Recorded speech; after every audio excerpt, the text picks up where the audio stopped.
అందరికీ నమస్తే అండి. Welcome to supreme six media. నేను మీ లక్ష్మీనాగ్ నరహరి శెట్టి. జనసేన ఎమ్మెల్యే అరవ శ్రీధర్ గురించి మనకు తెలుసు. మరి అరవ శ్రీధర్ విప్ పదవికి రాజీనామా చేశారు కాసేపటి క్రితమే. ఎందుకంటే పవన్ కళ్యాణ్ గారు అరవ శ్రీధర్ విషయంలో చాలా సీరియస్ అయ్యారని ఇప్పటికే మనందరికీ కూడా తెలుసు. మరొక 2-3 వీడియోలు కూడా అతని ఒక ముస్లిం మహిళ పట్ల మాట్లాడిన వీడియో కూడా బయటికి రావడంతో పవన్ కళ్యాణ్ గారు చాలా సీరియస్ అయ్యారట. ప్రభుత్వ విప్ పదవికి తాను రాజీనామా చేస్తున్నట్టు తెలిసినప్పటికీ కూడా పవన్ కళ్యాణ్ గారే అది రాజీనామా చేపించారని విశ్వసనీయ వర్గాల సమాచారం. అంతేకాదు అరవ శ్రీధర్ గుర్తుపెట్టుకో, ఇలాంటి వాటికి గన నువ్వు ఎప్పుడన్నా ఇంకేదైనా ఏదన్నా బయటపడి ఏదన్నా పిచ్చి పనులు చేస్తే మాత్రం అక్కడ నేను సస్పెండ్ చేయించి రాజీనామా చేపించి అక్కడ కొత్త ఎన్నిక తీసుకొస్తామని కూడా హెచ్చరికలు జారీ చేశారు. సో రైల్వే కోడూరు విషయంలో మనందరికీ తెలుసు, అది ఎస్సీ నియోజకవర్గం. అట్టడుగు స్థాయిలో ఉన్న ఒక వ్యక్తికి టికెట్ ఇస్తే మంచి జరుగుద్ది, వాళ్ళు కూడా కింది స్థాయి నుంచి పైకి ఎదుగుతారనే ఉద్దేశంతో చేస్తే అరవ శ్రీధర్ అనే అతనికి టికెట్ ఇస్తే అతను ఏ రకంగా చేశాడో ప్రజలందరూ కూడా చూస్తూ ఉన్నారు. కాబట్టి ఇప్పుడు పవన్ కళ్యాణ్ గారి ముందున్న మరొకటి పని ఏంటంటే, పెద్ద టాస్క్ ఏంటంటే, రైల్వే కోడూరుకి ఒక మంచి వ్యక్తిని చూడాల్సిన బాధ్యత ఉంది. రైల్వే కోడూరులో ఒక కొత్త ఇన్ఛార్జిని అయితే నియమించాలి. వచ్చే 2029 ఎలక్షన్కి ప్రజలు ఓటు వేయాలంటే అరవ శ్రీధర్కి ఎటువంటి పరిస్థితుల్లో టికెట్ ఇవ్వరు. ఇచ్చినా గెలవడం అది వేరే విషయం. ఎటువంటి పరిస్థితుల్లో టికెట్ ఇవ్వరు.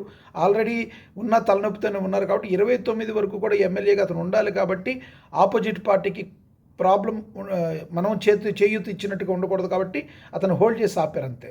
కానీ అరవ శ్రీధర్ ప్లేస్లో ఇంకొక వ్యక్తిని, బలీయమైన వ్యక్తిని ఇవ్వాలి. అది ఎస్సీ నియోజకవర్గం కాబట్టి అది ఎస్సీ పర్సన్కే అక్కడ ఇస్తే ఆ ఇమేజ్ అదే విధంగా ఉంటుంది. కాబట్టి ఒక మంచి విఘ్నుడికి, పేరు ప్రఖ్యాతులు ఉన్న వ్యక్తికి, ఇలాంటి పిచ్చి పనులు ఏమీ లేని వ్యక్తికి రైల్వే కోడూరులో టికెట్ ఇవ్వాల్సిన అవసరం ఎంతైనా ఉంది. ఇక రైల్వే కోడూరులో మనకి తెలుసు, కొంతమంది ఇప్పటికే జనసేనలో ఎప్పటి నుంచో ఉన్న నేతలు కూడా ఉన్నారు, వాళ్ళు కూడా ఎక్స్పెక్ట్ చేయొచ్చు.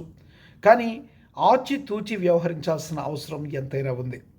ఎందుకంటే పవన్ కళ్యాణ్ గారు ఇప్పుడు తీసుకునే నిర్ణయం ఫ్యూచర్లో 2029 ఎలక్షన్ల వరకు ఉంటుంది. కాబట్టి ఒక మంచి వ్యక్తిని, వివాదరహితుడిని తీసుకోవాల్సిన అవసరం ఎంతైనా ఉంది. ఎందుకంటే ఎటువంటి వివాదాలు లేకుండా ఒక క్లీన్ ఇమేజ్ ఉన్న నేతని అక్కడ ఇన్ఛార్జ్గా తీసుకోవాల్సిన అవసరం ఎంతైనా ఉంది. ఇక విప్ పదవుల నుంచి తొలగించడం అంటే మాటలు కాదు. ఇక అతనికి ఎటువంటి పవర్ ఏమీ ఉండదు, ఒక సాధారణ ఎమ్మెల్యేగా ఉంటాడు. ఇక ప్రజల్లో అతను తిరిగి చేయాల్సిన పనులు చేసే మెంటాలిటీ ఉన్నవాడైతే ఇంత దాకా తెచ్చుకోడు. కాబట్టి ఇక దాని గురించి ఒక కొత్త ఇన్ఛార్జ్ నియమించి అక్కడ ఏ పరిస్థితులు ఎలా ఉన్నాయి, ఆ పరిస్థితులు ఏంటనేది పవన్ కళ్యాణ్ గారికి తెలిసేటట్టు ఒక మంచి వ్యక్తిని అయితే అక్కడ పెట్టాల్సిన అవసరం ఉంది. అదేవిధంగా ఇంకా 1-2 నియోజకవర్గాల్లో కూడా జనసేన పార్టీ ఇలా రిపేర్ చేయాల్సిన అవసరం ఎంతైనా ఉంది. మనందరికీ తెలుసు, కేవలం 21 సీట్లు మరి ఈ రోజున జనసేన పార్టీ గెలిచింది. 21 పోటీ చేస్తుంది, 21లోనూ గెలిచింది.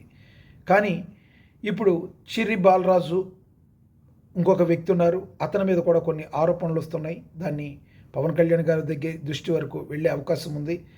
ఇంకా 1-2 చోట్ల కూడా ఇలా ప్రాబ్లం ఉన్నాయని తెలుస్తూ ఉంది. చూడాలి. అంటే చిర్రి బాలరాజు ఏదో తప్పు చేశాడని కాదు, ఇంకా కన్ఫర్మ్ కాలేదు. ఏదేమైనప్పటికీ కూడా రానున్న రోజుల్లో జనసేన పార్టీ క్లీన్ ఇమేజ్ ఉండేటట్టుగా చూసుకోవాలి. అంటే ఎవరైతే తప్పులు చేస్తున్నారో, నియోజకవర్గాల్లో పిచ్చి పనులు చేస్తున్నారో, ఇలాంటి వాళ్ళందరినీ కూడా హెచ్చరికలు పంపాల్సిన అవసరం ఎంతైనా ఉంది. రైల్వే కోడూరు విషయంలో కూడా మరి ఒక మంచి ఇమేజ్ ఉన్న వ్యక్తిని, క్లీన్ ఇమేజ్ ఉన్న వ్యక్తిని తీసుకోవాలి. ఎట్టికేలకైతే విప్ పదవి నుంచి అరవ శ్రీధర్ అయితే అవుట్ అయిపోయాడు. అరవ శ్రీధరే రాజీనామా చేశానని ఒక లెటర్ అయితే ఇచ్చాడు. కానీ ఇది పవన్ కళ్యాణ్ గారు పిలిపించి మాట్లాడి తనతో భేటీ అయ్యి ఇది రాజీనామా చేయాల్సింది అని చెప్పి చేపించినట్టుగా మరి విశ్వసనీయ వర్గాల సమాచారం అందుతుంది. ఏది ఏమైనప్పటికీ కూడా జనసేన పార్టీకి మంచి చేయడానికి, పార్టీ ద్వారా ప్రజలకు మంచి చేయడానికి జనసేన పార్టీ ద్వారా ముందుకు వచ్చి ప్రజల్లో అపారమైన పేరు తెచ్చుకున్న వ్యక్తి పవన్ కళ్యాణ్ గారు. అలాంటి వ్యక్తి జనసేన పార్టీని నడుపుతున్నప్పుడు కొన్ని కుయుక్తులు పన్నుతారు. కావాలని కొంతమంది స్నేహితులుగా నటిస్తూనే పొడి చేసేవాళ్ళు ఉంటారు. కాబట్టి అన్నీ చూసుకోవాల్సిన బాధ్యత పవన్ కళ్యాణ్ గారి మీద ఉంటుంది. కాబట్టి ఇవన్నీ బేరీజు వేసుకుని పవన్ కళ్యాణ్ గారు తర్వాత స్టెప్ ఏంటిదని తీసుకుంటారని అందరూ ఆశిస్తున్నారు. ఒకటి మాత్రం నిజం, ప్రజల్లో పవన్ కళ్యాణ్కి ఉన్న చరిష్మా అందరికీ తెలుసు. అది అతను ఏదో పెద్ద గొప్ప యాక్టర్ అనో లేదంటే ఆయన ఏదో పెద్ద గొప్ప డ్యాన్సర్ అనో కాదు, ఆయన ఒక నిజాయితీ పరుడని. ఇంతమంది ప్రజలందరూ కూడా నిలబడి పవన్ కళ్యాణ్ గారికి ఉన్నారంటే ఈ రోజుకి కూడా స్టిల్ ఈ మినిట్కి కూడా పవన్ కళ్యాణ్ గారు అంటే ఒక నిజాయితీకి నిలువుటద్దం. ఆయన మీద మకిలంటిద్దామనో ఆయన మీద ఏదో పిచ్చి గీతలు గీద్దామనుకుంటే మాత్రం అది చెల్లదు. కాబట్టి తన పని తాను చేసుకుంటూ వెళ్ళిపోయే వ్యక్తి పవన్ కళ్యాణ్ గారు. తనకు తెలుసు ఎప్పుడు ఎక్కడ ఏం చేయాలో కూడా మరి తెలుసు. కొంతమంది పక్కాగా స్కెచ్ వేస్తున్నారు. పక్కాగా స్కెచ్ వేసి పవన్ కళ్యాణ్ గారి ఇమేజ్ని డ్యామేజ్ చేసే పరిస్థితులు తీసుకురావడానికి వేసిన న్యూసే వేసి ఈ అరవ శ్రీధర్ గురించి మాట్లాడి కావాలని డ్యామేజ్ చేయడానికి కూడా. అరవ శ్రీధర్ తప్పు చేశాడని పవన్ కళ్యాణ్ గారికి తెలవదా? ఆయన తీసుకోరా? చర్యలు తీసుకుంటారు. టైం వచ్చింది, తీసుకున్నారు. ఈలోపే మీకు నొప్పేంటి? ఈలోపే ఏం జరిగిపోతుంది? కావాలని మీరు ఎంత విష ప్రచారాలు చేసినా జనసేన పార్టీ మీద అది 100% పవన్ కళ్యాణ్ గారికి ఆ మకిలి అనేది అంటుకోదు.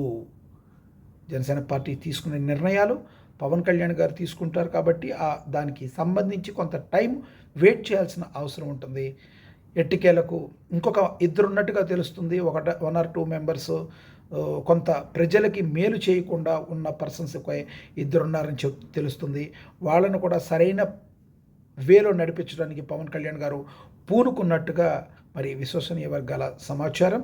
చూడాలి, వాళ్ళను కూడా మారతారా? మారండి. లేదు మీరు ఇలా ఎలా పడితే అలా ఉంటామంటే మాత్రం పవన్ కళ్యాణ్ గారు అన్ని సీట్ల నుంచి 60 నుంచి 70 సీట్లు చేయాల్సిన వ్యక్తి 21కే పరిమితం అయిపోయిన వాడికి 21ని కాదనుకుని ఎంతైనా తగ్గించుకునే స్థాయికి ఆయన దిగిపోవడానికి పెద్ద విషయమేమి కాదు ఆయనకి. ఎందుకంటే ఆయనకి సీట్లు, ఓట్లు వీటికంటే కూడా ప్రజా సంక్షేమమే ఆయనకి పరమావధి. కాబట్టి ఏదో తగ్గిపోతుంది, ఏదో చేసేద్దాను కాదు. ఇక్కడ ఇతనికైతే మాత్రం అరవ శ్రీధర్కి మాత్రం వార్నింగ్ అయితే ఇచ్చారట. ఇంకొకసారి ఇలాంటి పిచ్చి పనులు కానీ ఏమైనా రిపీట్ అయ్యుండి ఏమైనా చేస్తే మాత్రం రైల్వే కోడూరులో ఎన్నికలు తీసుకొచ్చి మరీ అవసరమైతే నేను సాగనంపుతాం, జాగ్రత్త, తస్మాత్ జాగ్రత్త అని ఆయన హెచ్చరికలు జారీ చేసినట్టుగా తెలుస్తుంది. ఇక అరవ శ్రీధర్కి విప్పు పోవడంతో ఇక అతను ఏమి చేయలేని ఒక సాధారణ ఎమ్మెల్యేగా అయితే ఉండిపోతాడు. ఈ విషయంలో మీరేమనుకుంటున్నారో కామెంట్ బాక్స్ రూపంలో కామెంట్ చేయండి. సుప్రీం 6 మీడియాని లైక్ చేయండి, షేర్ చేయండి, సబ్స్క్రైబ్ చేయండి.